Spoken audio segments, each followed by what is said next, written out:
I am really honored to get to introduce our keynote speaker for the sixth Women in Baseball conference.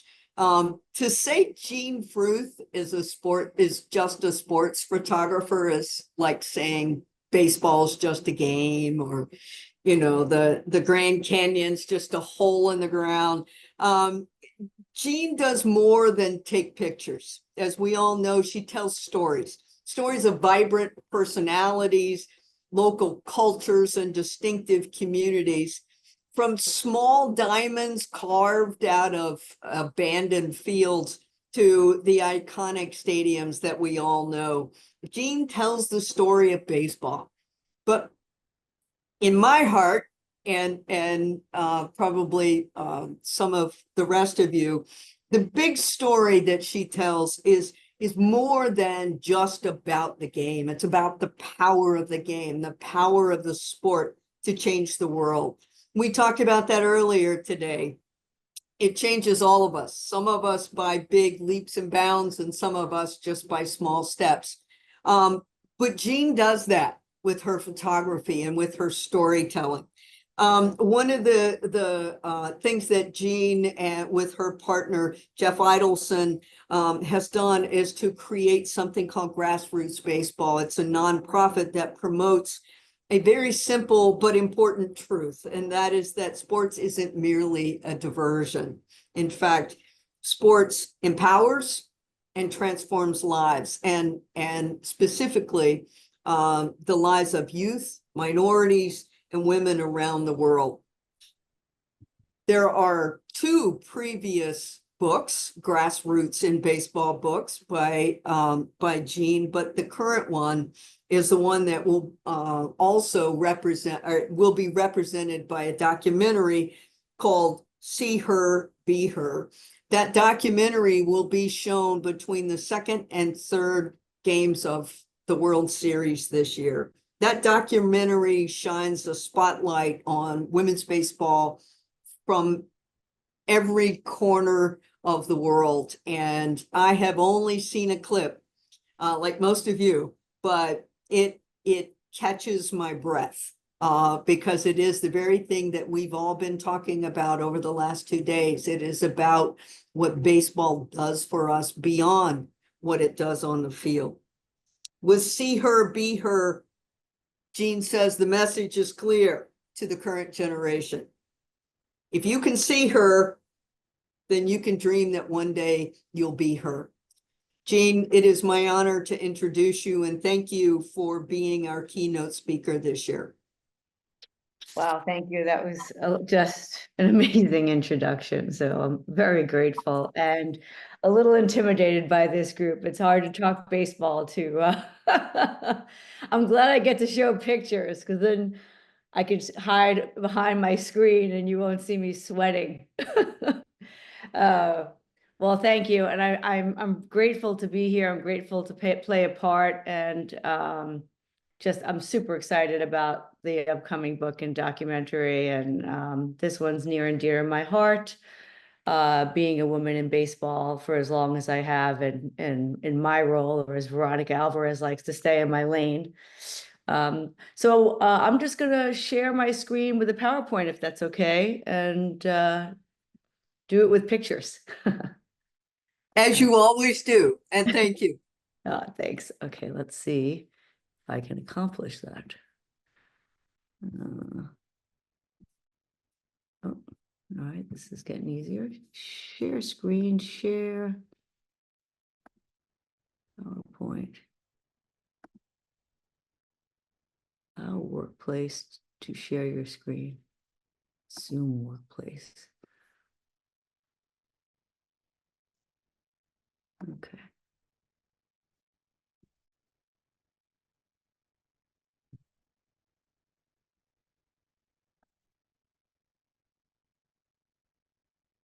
All right, I'm trying. Oh, look at that. It worked. Do you see it? It looks great. Yep. Oh, phew. Okay, great. Oh, look, I'm letting somebody else in. All right. I wonder if I dare go full screen. Let's see. Huh. Jean, don't worry about letting people in. I got them. So you just do you. Okay, it's kind of fun. You feel like you have like power or something, but I'll stop doing it. Oh, I think you're muted. But you can hear me, right? Okay, here we go.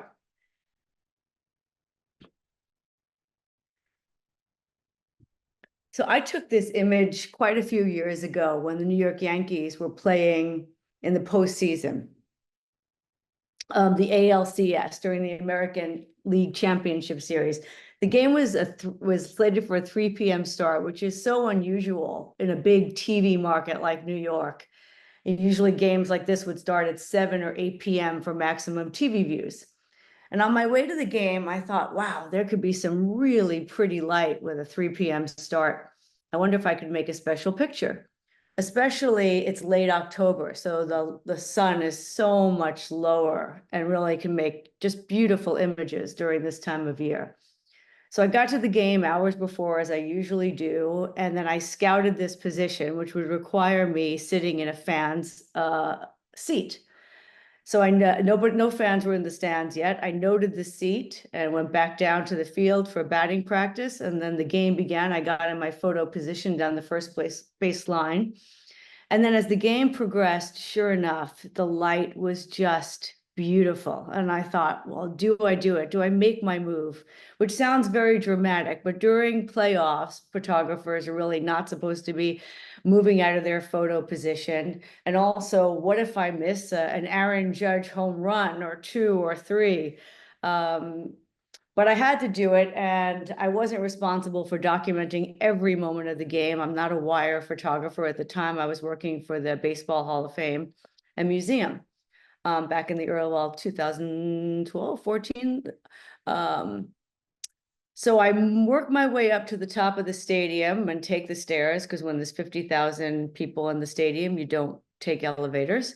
And I find the seat and I introduce myself to the fan and ask, could I spend just a minute in his seat making a picture? And sure enough, the light was absolutely beautiful. And I made this picture. And that's what sports photography is for me. It's not trying to make 200 mediocre pictures. I'm trying to make one special one, something memorable, something different. And, I was excited because that day I made a picture that nobody else made. Sure, I had to leave my photo position and you take a risk, but no risk, no reward. I got so excited after I made this picture, I went outside the stadium because I was curious what the light would look like against the facade of Yankee Stadium. And I made, oh, it's not going to work. I'll have to do this. Oh, shoot. Oh, looks like that. I made this picture.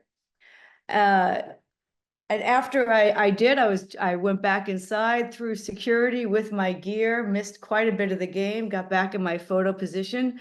All the photographers around me saying, what happened to you? Are you okay? Did something happen?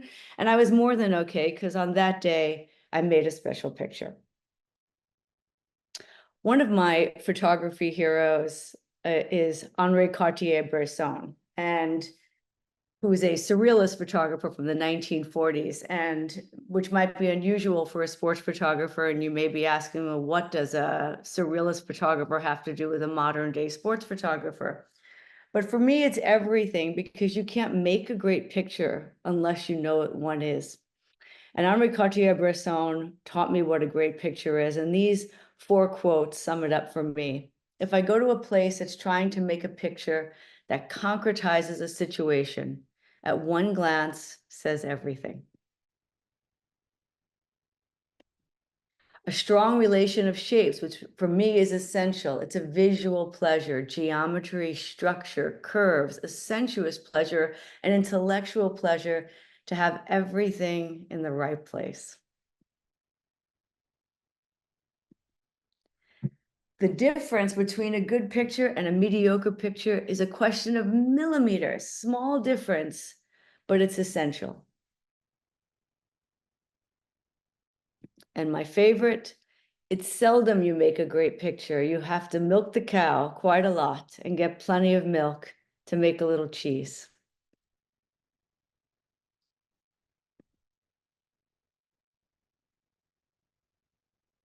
As my career progressed in professional sports, I became the traveling photographer for the National Baseball Hall of Fame and Museum. The museum wanted to add a contemporary voice to their marketing to attract a younger audience through social media platforms, something that was becoming more important in baseball and more important in the world. And so the goal was to tie the contemporary game back to history. And my role in projects ended up being far more reaching. And it was a tremendously challenging and incredible rewarding time for me as a photographer. But it also taught me how to become a visual storyteller. And it also gave me a year-round shooting schedule, which I still have today, starting with spring training. And then, of course, every 4 years, we have the World Baseball Classic, which happened this past year, where 20 countries participated, with Japan, of course, again, taking home the trophy. And Shohei Ohtani stealing the show.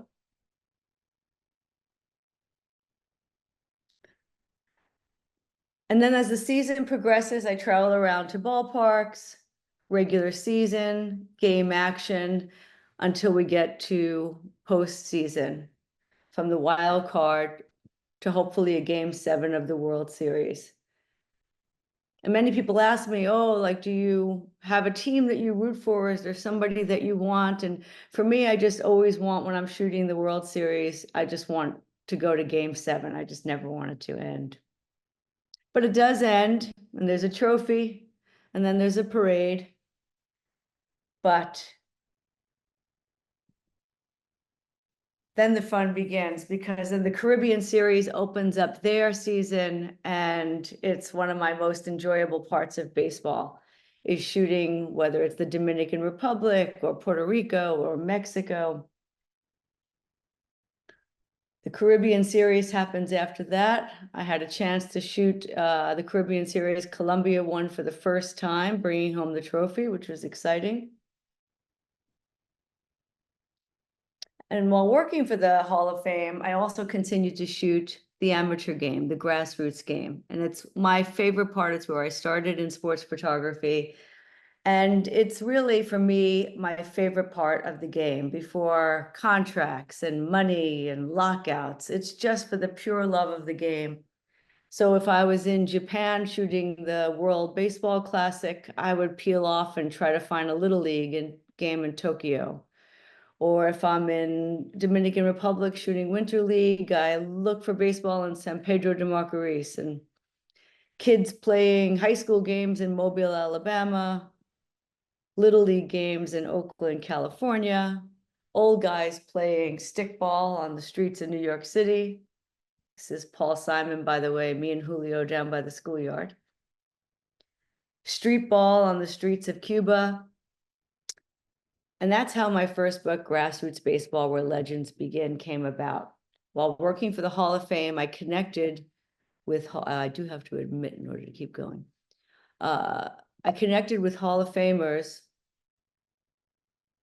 and asked if they would tell their stories of their youngest days of playing baseball. And I tied them in with these grassroots images, these amateur baseball images from each region they were from. And the stories were terrific. It made the book very special. Ricky Henderson he was the first player that I asked since I worked out of Oakland.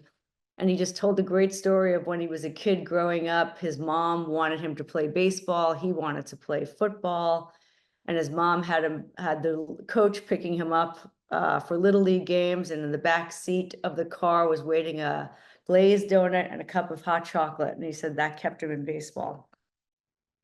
I just saw Ricky Henderson last night, by the way. He's very sad to see Oakland go. Guys like Hank Aaron told a great story of starting in the Negro Leagues. This is Hank Aaron's childhood home. That was part of the first book. I asked 4 historically Black high school baseball teams to join me at Hank's home for a picture. And there was only one day where they all didn't have a game. They just had practice. And I asked them to show up in full uniform in front of at the house. And I had no idea who would show up and who wouldn't, because they're high school kids and maybe not as reliable. But so many of them did in full uniform, and we made this picture, and we kept Hank's rocking chair open in honor of Hank Aaron. And we talked about the adversity that he must have faced during that time when he was playing and the early years of his career. And we also talked about the adversity that these kids are facing today, with baseball being a very expensive sport and the socioeconomic adversity that they face trying to play a game when kids are playing travel ball and have expensive equipment and other kids don't, and just what that's like. And that's a very special picture for me, and they all got a copy of it. Whitey Ford tells a great story of playing in the 50s. Nolan Ryan talked about the life lessons that he learned from his father and family, delivering the newspaper out and working on the ranch. And Vladimir Guerrero tells just a wonderful story of being just one of the first players. I think number 3 he was, representing the Dominican Republic for the Hall of Fame.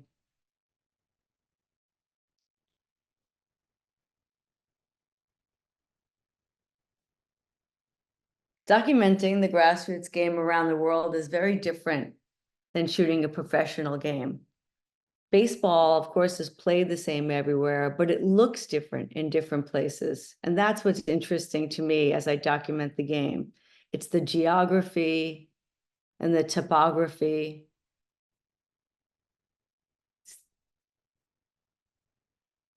The cathedrals versus the sandlots.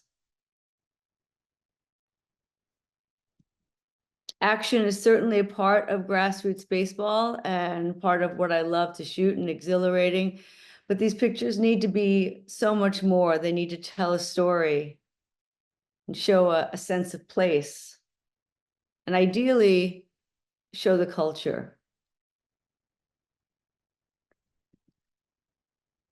After Grassroots Baseball, Where Legends Begin, was published, I reached out to Jeff Idelson, and I wanted to do something more.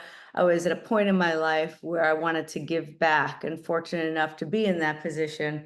And I reached out to Jeff Idelson, who was just announced his retirement from the Baseball Hall of Fame, and asked if he'd be interested in joining me to form Grassroots Baseball as a nonprofit, promoting and celebrating the game.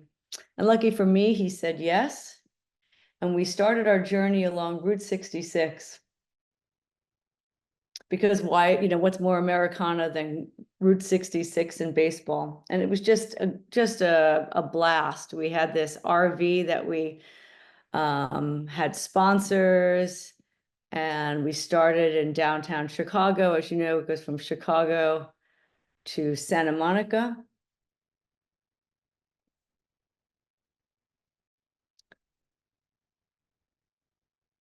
Jeff not only did all the driving of the RV, but he also pumped all the diesel while I sat in the back and edited my pictures. And we had Hall of Famers and retired players join us all along Route 66. And we partnered with Boys and Girls Club. And each kid got a new Rawlings baseball glove and ball as part of our program, and thanks to our sponsors. And kids got to learn how to throw. We did clinics with kids. Minor league ballparks opened up their stadiums for us everywhere we went along the route. There's Johnny Bench in Oklahoma City. This was a fun story. We pulled up with him in the RV, and this young man and his parents were standing in front of the Johnny statue. And I asked the young man if he would like to see his statue come alive. He looked at Johnny and had no idea what I was talking about, but luckily his parents did. So we had a fun moment and made some pictures. And all of this is about more than baseball, right? What we know, when kids play a sport, any sport, it doesn't need to be baseball, kids have better outcomes in health, better outcomes in school, better outcomes in life.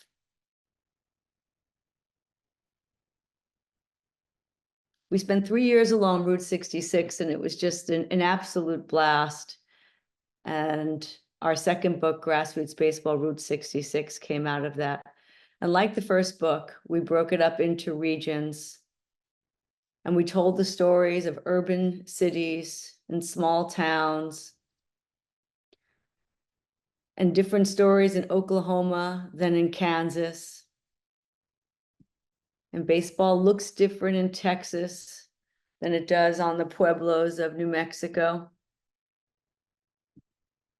And the light in Arizona and the desert looks very different than the shores of Santa Monica. And I also got to flex some different photography muscles for this project, shooting the Americana all along Route 66. And we intertwined it with the book to make it more interesting for the viewer and to widen the audience. Also make it a lot more fun. This is my last shoot for the book. Well, one of the last shoots was the balloon fiesta in Albuquerque, New Mexico. And then the train rolled down the track and Route 66 was behind us. And Grassroots Baseball is now in its new endeavor. Yes, I am getting to girls and women in baseball. I do know what this conference is about. That was a long intro, but here we are. And our new, and well, 3 years in now, endeavor is Grassroots Baseball Women. And we've been telling the stories of women and girls in baseball, past, present, and future, and around the globe. But I'm going to back up to this picture because this picture was what started it for me. And people say, what made you turn your interest towards girls and women? And at the very end of Route 66 and the book, and it was also still COVID time, I realized we didn't have really any. We had just a very few girls in the book, no women in the book. And I thought, wow, that's really too bad. You know, we have one girl on a little league team here, one girl there, but not much of anything. And I reached out to Baseball for All and asked if they had any games of any all girls games going on. And it was tough because of COVID, but they did have this game in Santa Monica. And it was the very first time I shot an all girls baseball game. And it was 2 girls teams and their ages were about 13, 14, right before they were all about to go into high school. And they told me stories of some of them were going to be trying out for their high school. Some of them said their high school had to have them switch into softball. And just hearing their stories before the game, but then seeing the game and the energy. And it was the first time for me seeing all girls play against all girls. And wow, what a difference it was, as opposed to what I've always seen, which was a girl on a little league team, or maybe 2 girls on a little league team. But when I would go to a game like that, they'd say, oh, did you get a picture of the girl? Look, there's the girl. The girl's going to be pitching. Oh, look at that. There's a girl in the outfield. And this was nothing like that. This was just all athletes, and the level of play was high, and the energy and the confidence that these girls had and the sassiness about them, everything about this game was so exciting to me. And I was tired. I was at the end of the project and just trying to find something new to shoot.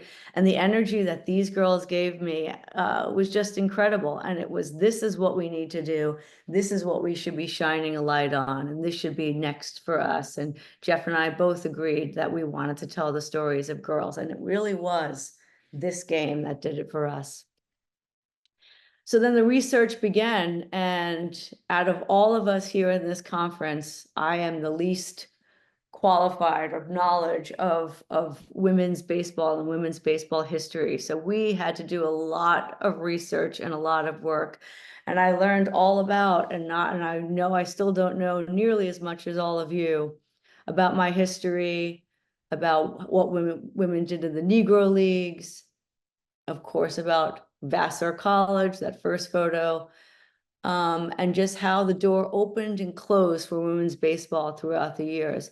But it was a great project for us because some people do a project because they're the experts in it, like all of you, and some people do a project and they learn from it tremendously, like what happened with me, and I'm still learning.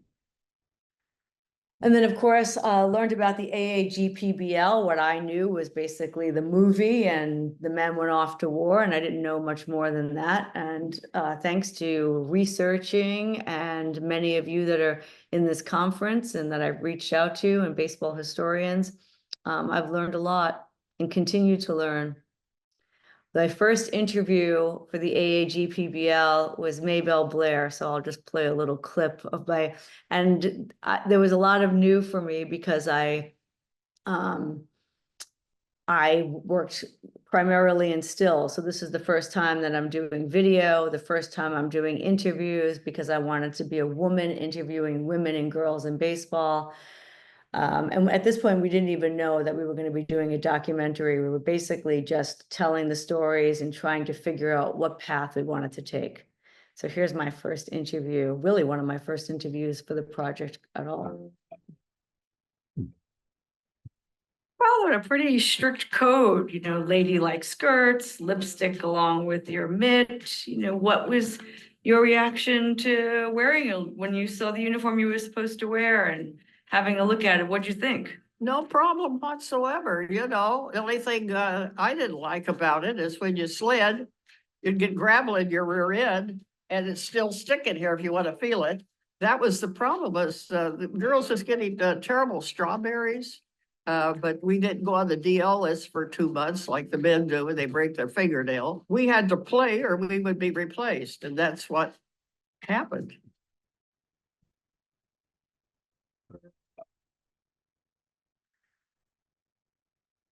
So as I said, this was certainly new for me and just the beginning of my journey. And we started traveling and I documented the first college club championship games in Compton. And that was really exciting to add to the project with stills. And all these firsts were happening while we were doing this project. Couldn't even keep up with this is happening, that's happening. Alyssa Nacken, first Major League Baseball coach. Oops, I think I gotta turn that off.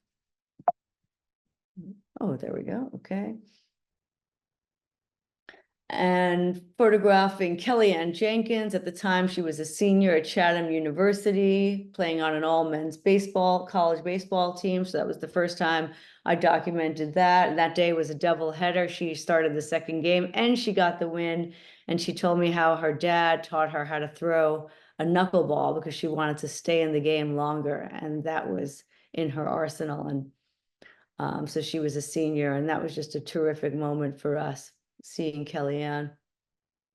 Veronica Alvarez, of course, that you all know, manager of the Women's USA Baseball team, MLB ambassador for girls and women in the game, and head of international player development for the Oakland A's.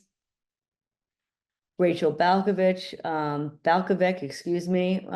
at the time, I guess it was 2022, when the New York Yankees named her as manager of the single A team.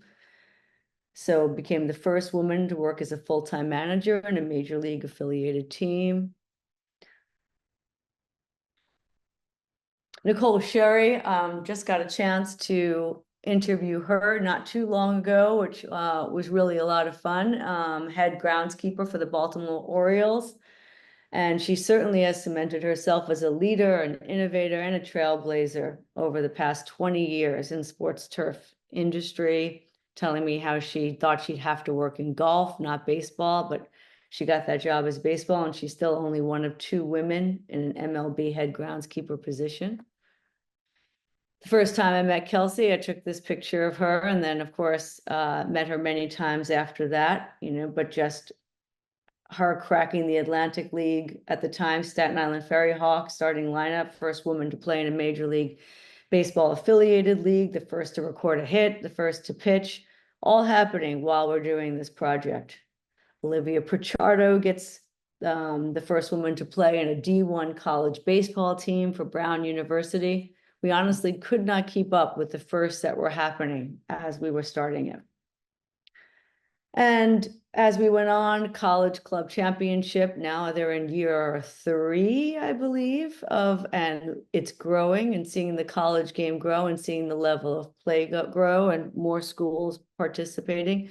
And then, of course, the youth has been so exciting to document, with over 1,000 girls in programs like Baseball for All around the country, and seeing the younger level come up and the level of play start younger, girls staying in the game longer, and the level of play getting better.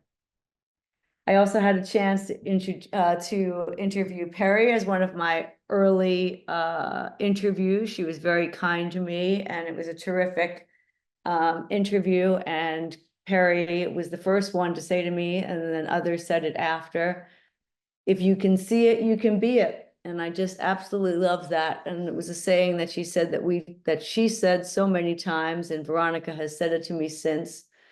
And I just took that with me, and See Her, Be Her came out of that. So thank you, Perry Barber, for many things, including See Her, Be Her. And this journey took us through 7 regions, three continents, 3 years, 450 hours of original footage, 120 interviews, but no place, no experience was more life-changing than Uganda. So I put it in here as just a little sidebar. As many of you know, Uganda is one of the poorest countries in the world. Yet I don't think I've been to a place that has been more welcoming and accepting and loving, and the joy of all the people, the women, the kids, the girls. They let us know that they wanted us to be there, and we just felt so welcome from the moment we arrived, every single moment of that trip. And Maggie Medlinger, who was living in Uganda as an architect, as a lot of you may know, and I think she was designing and building for missionaries. Anyway, she connected there, and she's been growing the game along with an organization called Baseball at Heart. And we had a chance to go back to Uganda with Maggie, and she brought with her 3 other USA baseball players, Ashton Lansden, Kelsey Whitmore, and Anna Kimbrell. And they conducted clinics in different regions. And there's 8 regions where girls and women are playing baseball in Uganda. And it was just a terrific experience. I mean, we went to some of the poorest areas of the country and met with girls. And they talked to girls about women issues as part of their clinics. And they taught baseball at the youngest level, all the way to experienced baseball, where women have been playing for quite a few years. And this program is a lot more than just baseball. It helps girls stay in school longer and find jobs. What we found out with girls in Uganda is that the first girl of the family, often when they reach maturity, they have to leave the house and get married just because it's one less mouth to feed. And they end up having children at a very young age. And of course, they're not in school. And these baseball programs in Uganda is doing just a lot more than teaching them how to play a game, because it's also keeping them stay in school longer. It's helping them find jobs. I had a chance to interview many of these women, and this one, Lillian, is in our documentary. Lillian had a baby as a teenager, and she fell into a deep depression, and she hid her pregnancy and was in really deep despair. And Jimmy, the coach that worked with Maggie, oops, sorry about that, reached out to her and urged her to come back to baseball. Eventually she did, and now she's a coach, and she's getting paid a small wage to coach girls. We also went to a refugee camp where the girls mostly came from South Sudan to escape war, and they have housing and schooling, and they get training for life lessons. And it was just something else to see. This took a lot of time to unpack when we got home. At the last day of the clinics, I met this woman, and it's just kind of a fun story. She came up to me after the clinic. She was an incredible athlete, and I took a lot of pictures of her just because she was so fun to watch. And she said, "Hey, do you know who I am?" And I said, "No, I'm sorry, I don't know. Should I know you?" And she said, "Yeah, I'm Brenda Awori. We're Facebook friends. I reached out to you 2 years ago when I heard you were doing a program on women in baseball and told you I play and invited you to come to Uganda. And you wrote back to me and said you would try.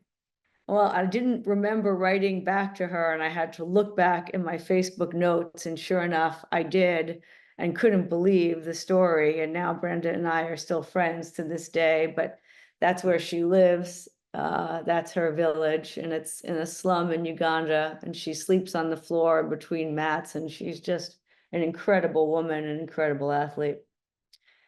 And I always heard that travel can be life-changing, but for me, this trip was all of that, surrounding my work with purpose, creating for a cause, and meeting people like Brenda.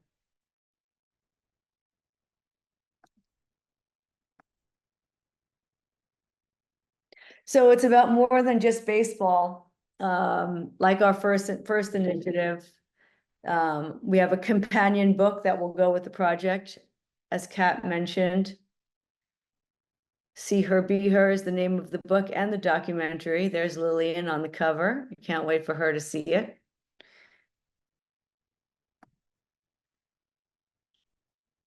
Billie Jean King was kind enough to write the foreword for the book. Claire Smith, I know all of you know her. She wrote the preface. Cal Ripken Jr. Has been involved in both the documentary and the book, and just had a nice connection to women's baseball, and really wanted to be part of our project, and talked about his sister Ellie really wanting to play baseball, and just mad as heck that she couldn't play like her brothers and her father, and she had to play softball because that was the only opportunity for her.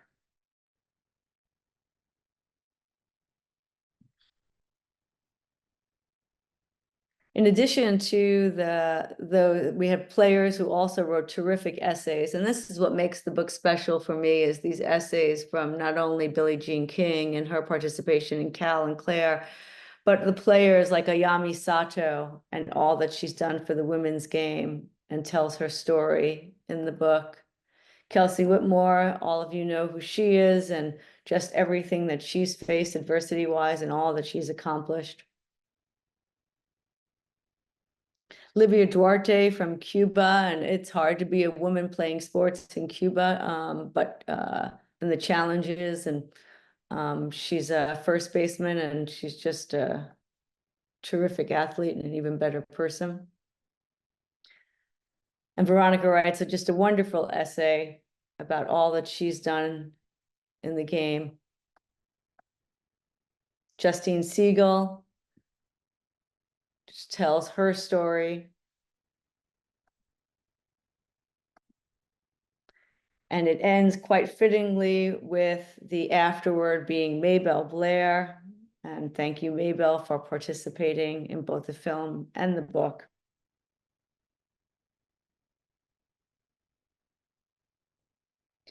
The film follows the lives of 7 women baseball stars, and they're at the pinnacle of their game. And they represent United States, Canada, Puerto Rico, Japan, South Korea, Cuba, and Uganda. It all ties into this intense battle for the World Cup championship. But what brings the women together, even though they come from very different parts of the world, is that they want to win. They are certainly athletes. They want to win for themselves. They want to win for their team. They want to win for their country that's across their chest. But more than all of that, they want to win for women's baseball. Their greatest triumph is the path that they're all blazing for future generation of female players. I'm going to play the trailer. I hope somebody.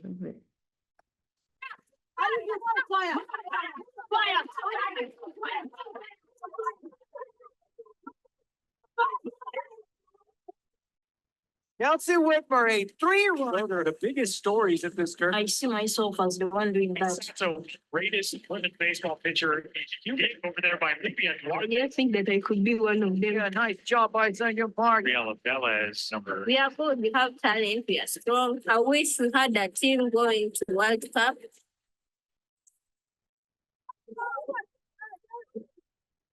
Good afternoon and welcome back to this WBSC Women's Baseball World Cup. We're finally here. And then you have other countries coming in and they're trying to take a championship from you. Existing in a men's baseball space. The discrimination. Why did I have to go through that to play baseball? You will never be in the MLB, face it. She's ruining baseball. What a joke. If we don't have the World Cup event, what's the national teams gunning for? There's nothing else in women's baseball. It seems like a real logical evolution is that there should be a league. If that was just normalized, that women play baseball, we could just grow immensely. なんだろう、サークル。そういう輪に聞こえてきます。そのサークルという大きなこの、まだちっちゃいけども、それを大きくしていく。これが世界中にこう広がっていくことを期待しています。My favorite quote when I was young was, if you could see it, you could be it. When I see younger girls in the stands, they're coming here for me. I want to be what I didn't have.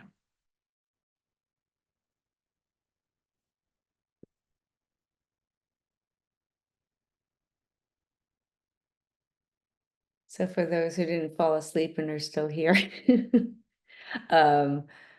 I just want to thank everybody. I'm fond of saying that my camera is an entree into worlds I would otherwise never be in, certainly not these worlds, and meeting people that I'd otherwise never meet. So I'm very grateful to be part of this and for you to invite me to this conference and to be a part of it. And so thank you. And I hope you watch the documentary. It'll be on the MLB network between games 2 and 3 of the World Series. And my hope for the documentary is it gives these women some visibility and with the hopes of creating opportunity and more opportunities for them.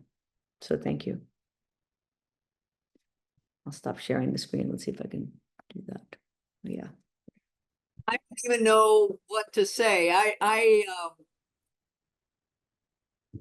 Your photography is amazing. The stories you tell through those pictures are just, they reach deep down and they touch a place that a lot of us get. And I thank you for that personally. And certainly what you and Jeff are doing for women's baseball.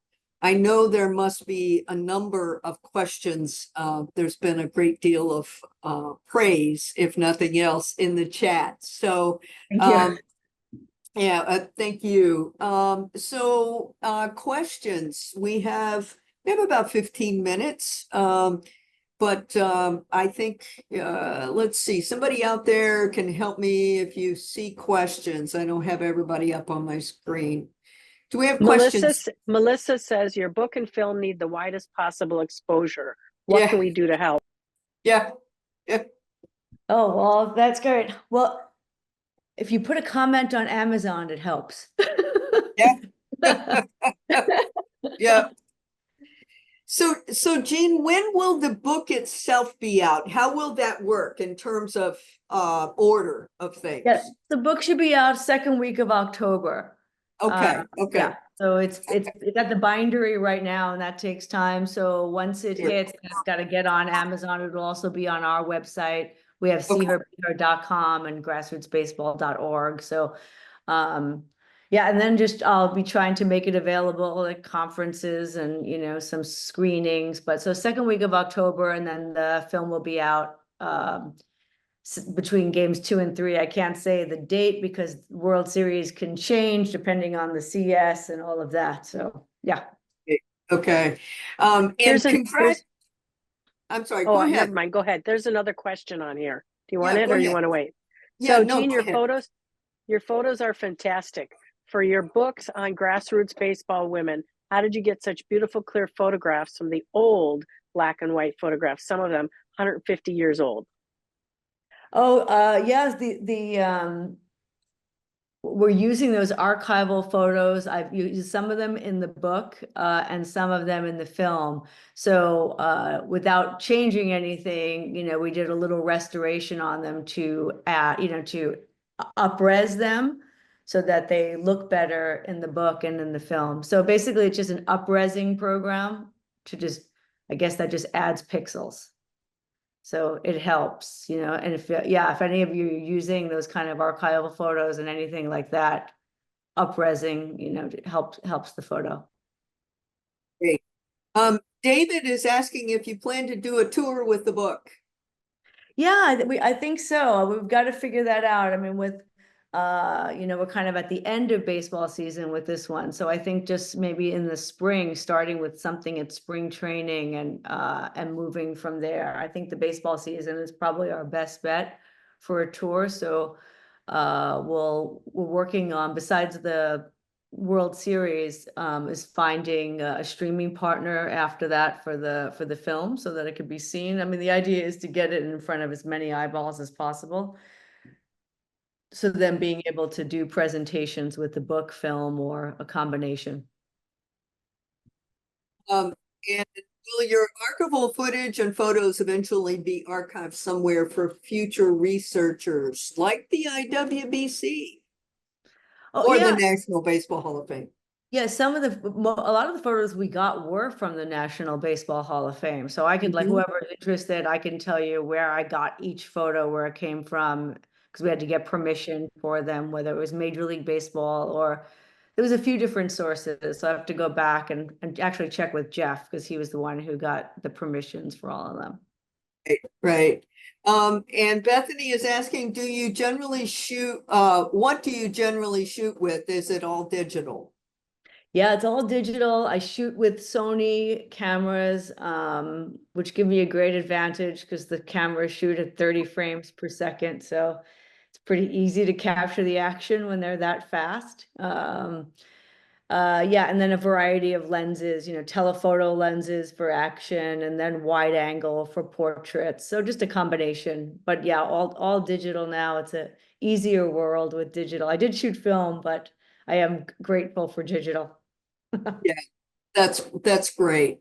I noticed that I knew that you were doing some classes, some instruction on photography. Can you talk a little bit about that and tell folks, are you still doing it? Is that something you can go into now that it's done and sign up? Yeah, I teach mostly. I've been teaching through something called Summit Workshops, just because they set it up and it's easier. You know, if you try to set up your own workshop, it's all the other things that you have to do. You know, at some point maybe I would do that, but it's nice that it's all done and I just have to show up. But the really cool thing, right, because this is all the same, is that now our classes are always at least 50% women, and it's sports photography classes. And that wasn't always the case. So it's so cool to see all these women now coming in. I mean, and it's really changed. I was just talking about this. I did an interview yesterday I got interviewed by 3 women in baseball yesterday. One was pregame with Meredith for the Yankees. She did a pregame Yankee show. And then I was on radio with Susan, longtime radio broadcaster.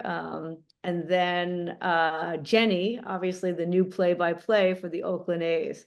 So it's really cool to be with all 3 women. And we just talked about like how great it is that, you know, that we're seeing such growth like in all of those areas. It used to be, I mean, on the West Coast, when I was a sports photographer, there was no other woman in the photo wells, not, you know, and now there's so many. I mean, it's not 50%, that's for sure. It's progress, but we've got a long way to go.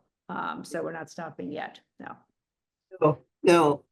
Other questions or comments for Jean? Otherwise, I'm just going to keep going because I'm There was full a of question earlier, Kat, in the chat by Maureen. She wanted to know how Jean got into sports photography in the first place.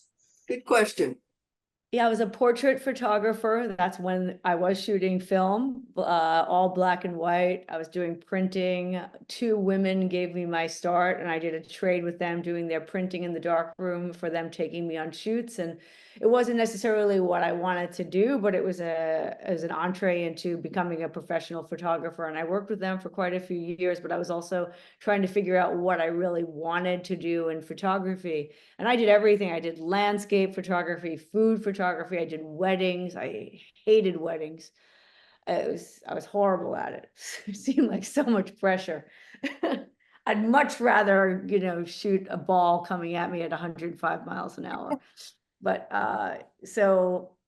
and then I had a chance, I submitted photos of Little League All-Stars to a local newspaper, and they said, oh, you're a photographer. We're looking for someone to shoot sports for us, youth, high school, college sports, for 5 local newspapers. Well, they had 3 and then they moved to 5. And I started working with them and I absolutely loved it. And I shot every sport and then eventually just loved baseball. I still shoot other sports, and I shot for the San Francisco 49ers for a lot of years. But that they're the ones who gave me my start in sports photography, and the adrenaline rush and all of it. I just never looked back. I knew that's what I wanted to do. That's great. That's great. Other questions?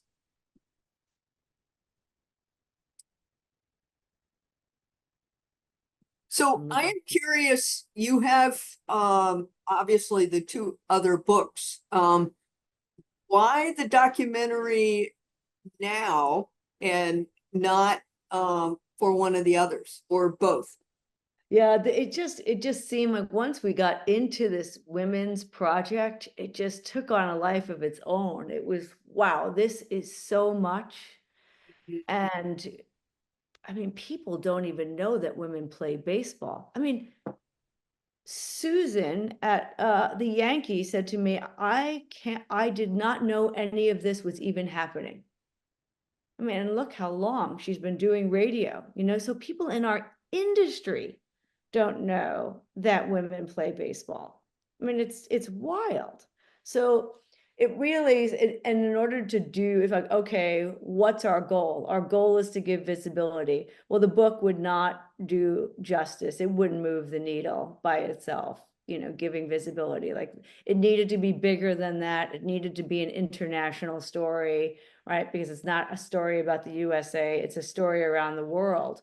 And even just the comparing, like where Japan is at with women's baseball versus where Canada's at versus where the USA is at, you know, and they all have different strengths and weaknesses of what they have and what they're lacking, or what they're not lacking, but lacking, and, you know, what they need. But they all want progress. I mean, we just had Sato with us. Ayami Sato came in, and the Padres honored her, having her throw out the first pitch, and she got some press, and she stayed with us, and she so desperately wants more. And she said, yeah, I do get paid as a professional baseball player, but she shared with me that not everybody on her team does. So I didn't know that. I thought they all got paid, but it just seemed like, I guess, just the higher, unless there was a translation issue, she let me know that, you know, they're not all getting paid. So there's just so much more that done. Yeah. That's, it had to be a film. It just had to be a film. Yeah. Well, obviously we're not complaining. So and Kara was wondering, how long does it take to edit the photos, and how do you decide which ones to share?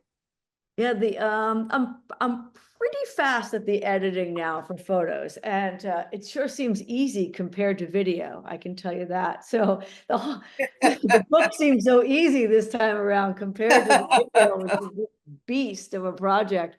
But I'm pretty quick. I have a tagging system even in my camera. So when I make something that I like, or I know, you know, I'm already tagging it. So when I download, I may download 2,000 photos, but that quickly goes to maybe 100 photos or 150 photos, because I'm shooting in bursts and I only need 1, or maybe I need 2. But it's pretty quick to know, you know, like you shoot this burst, but there's one peak moment, right? You're capturing the athlete at her peak moment. So whatever that is, the ball just being released from the hand. If it's a pitching photo, her follow through may be beautiful. So you might keep that photo too. So you'll keep a few, but you don't keep the whole thing. That's great. Editing, yes. Yeah. And that's true whether I would imagine whether you're editing photos or editing your own written work. So editing is always a stressor, I think. Do we have any other questions? We have about 4 minutes. If there are other questions or comments, please go ahead. A comment in the chat asking about the fields and things in Uganda, and whether there have been donations to help improve the conditions there, because clearly they have lesser resources than a lot of places. Yeah, Baseball at Heart is the program for women's baseball, and I believe he's a not-for-profit and he takes donations. I'd have to ask Meggie a little bit more about that, and we should probably be ready for that when the film comes out too, to make sure people know, because they'll see that, and I'm sure there'll be people who'll say, "Hey, I wanna get involved in that or donate to that." So actually, that's a note for me to make sure we have how to do that.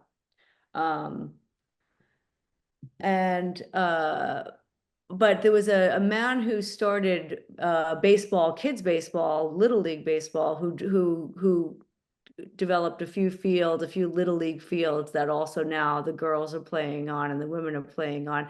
It used to be that the girls couldn't get any playing time on these fields, and that's now just changing, where they would only allow the boys to play, the girls weren't getting the field time. So they're fighting for that and they're getting more of that. But there was one gentleman who came in and built some little league fields, which was great, but they're in constant need of equipment. I mean, even as we traveled to these different regions, they carried the catcher's gear with them to every region. So like, I look at my photos and I realize that all the catchers were wearing the same catcher's gear. I was like, oh, right, because there was only one. So, yeah, they're always in need, but the spirit of the Ugandan people, I mean, barefoot, whatever it is, they're playing, and it's amazing with how little they have and how strong they are. So it's quite inspiring. That's fabulous. And just, Marlene just reminded everyone, our last session tomorrow, Maggie and Anna are going to join us and talk about Uganda baseball. So fantastic. Yeah, Oh, yeah, so yeah. happy. Yeah, we're looking forward to that. Yeah, those women were amazing. And Maggie, what she's done and her story, how she started. Oh, I'm so excited for that. That's great. Yeah, that's great. That's great. Well, There's one more question, Kat. Oh, okay. There was a question about what Jean's favorite event has been. Do you have one? For the women's project or just overall and career? I think it was just overall.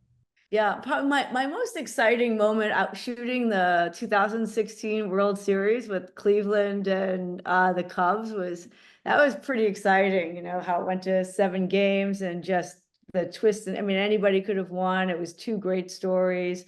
So that was a terrific one for me. Was that World Series? Being part of that. Favorite picture, that's a tough one. Like I have to, the women and girls baseball are now some of my absolute favorites. I mean, it's just, to me, it's just bringing it to another level and another place. I mean, nothing's more near and dear to my heart. Like everything, it all matters to me, like I went to Oakland yesterday and like, it's going to be over. That's where I started. But for some reason, like I'm so much more excited about this and where this is going. Like it's just great. That's fantastic. Jean, thank you so much for doing this for us tonight. But more broadly, what you do to bring a face and a voice to baseball and certainly to women's baseball. We just really appreciate it. I can't wait to see that film. Oh, thank you. Thanks to all of you, everything that you've done and everything that you've taught me. So I'm still learning. Yeah. Well, we all are. If Perry's listening, thank you for see her, be her.